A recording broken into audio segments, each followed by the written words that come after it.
Good evening, কেমন আছো সবাই? আমার আজকের ব্লগে তোমাদের স্বাগত জানাচ্ছি। এসেছিলাম একটা অনুষ্ঠান বাড়িতে, আর এখানে ছিল নানান ধরনের খাবার। এখন সন্ধ্যে 7:30 বাজছে, আর আমি রেডি হয়ে গেছি। আমি বলতে আমরা রেডি হয়ে গেছি, যাচ্ছি একটা বৈতের অনুষ্ঠানে। আমাদের কোয়ার্টারের নিচে যেই ফ্যামিলি থাকে, ওই বাড়ির ছেলেটারই ছিল বৈতে। তো বৈতে তো গতকাল হয়ে গেছে, আজকে হচ্ছে পরের দিনের অনুষ্ঠান। খুব তাড়াহুড়ো করে রেডি হতে হয়েছে। পাড়া সবাইকে আসতে দেখে আমার বরেরা তর সইছিল না তাড়াতাড়ি আসার জন্য। তো ঝটপট একটু রেডি হয়ে, বাড়িতে আর ঠিকঠাক আয়না দেখার সময় পাইনি, তার জন্য গেটে ঢোকার আগে আয়না দেখে নিলাম। আর যে অরেঞ্জ কালারের বাচ্চাটা দেখলে, ওরই ছিল বৈতে। তো ওপরে দেখা করে গিফট দিয়ে চলে আসলাম নিচে। আর এখানে এসে দেখছি নানান ধরনের খাবার। তো দেখো, সবার ফার্স্টে এখান থেকে নিয়ে নিলাম চিকেন। তো চিকেনটা কিন্তু খেতে খুব ভালো ছিল, চাইনিজভাবে তৈরি, চাইনিজ সস দিয়ে।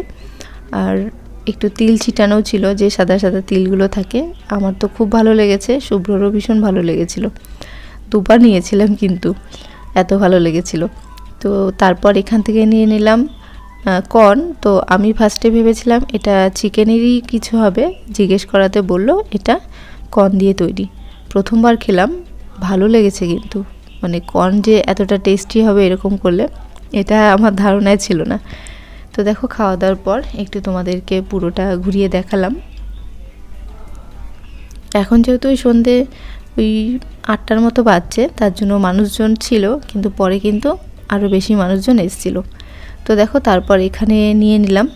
তো এটা খেতে আমার খুব একটা ভালো লাগেনি, মানে অন্যান্যগুলো যেমন খুব তৃপ্তি করে খেয়েছি, এটা মনে হচ্ছিল কখন ফুরাবে। তো খাওয়া দাওয়ার পর বসেছিলাম, সবার সঙ্গে কথা বলছিলাম। পাড়াতে তো সবার সঙ্গে কথা হয় না, কিন্তু কোনো অনুষ্ঠানে আসলে কিন্তু সবাই সবার সাথে কথা বলে। তো যাদের সাথে কথা বলতাম না, মানে বলা হয়নি কখনো, তাদের সঙ্গে কথা বলে নিলাম। তারপর এখান থেকে নিয়ে নিলাম চা। পেট না ভর্তিই ছিল, ভাবছিলাম খাবো না, কিন্তু শেষে দেখলাম যে সব কিছুই খেয়েছি। আর এই চাটা খেতাম না, শুভ্র বলল যে চা খেয়ে দেখো, খুব ভালো ছিল। মাটির পাত্রে বানানো, এর স্বাদ গন্ধ দুটোই কিন্তু আলাদা। খেয়ে দেখলাম যে না, সত্যিই খুব ভালো, এরকম চা সবসময় পাওয়াও যায় না। তো তারপর চলে আসলাম খাবার জায়গায়। তো এখানে এসে কি খাবো, পেট আগেই ভরে গেছে, এত কিছু খেয়ে নিয়েছিলাম। তো সবার ফার্স্টে দেখো দিয়ে দিল প্লেট, জলের বোতল, আর ছিল মেনু কার্ড। তারপর দিল শসা, আর মানে স্যালাড, শসা পেঁয়াজ গাজর সব কিছু। আর এখানে দিয়ে দিল ফিশ শার্টে।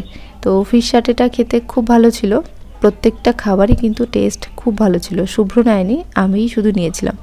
তারপর ছিল কুলচা, কিমা, চানা মশলা সব কিছু ছিল। তো ওগুলো আমরা নিলাম না, এত খাওয়া অসম্ভব হয়ে গেছিলো। তো দেখো, তারপর দিয়ে দিল এখানে বাসমতি রাইস, আর তার সঙ্গে ছিল বাগদা কারি। তো শুভ্র যেহেতু চিংড়ি খায় না, সে কারণে শুভ্র নিয়েছিল তার পরিবর্তে মালাই কোপ্তা। তো এটাও কিন্তু খেতে খুব ভালো ছিল, গ্রেভিটাও কিন্তু খুব টেস্টি হয়েছিল। আর মাছটার তো কোনো কথাই হবে না, এত টেস্ট ছিল।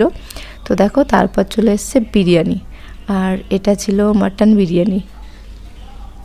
তো সেকেন্ড টাইম দিচ্ছিল, আমি বললাম না অত দিতে হবে না।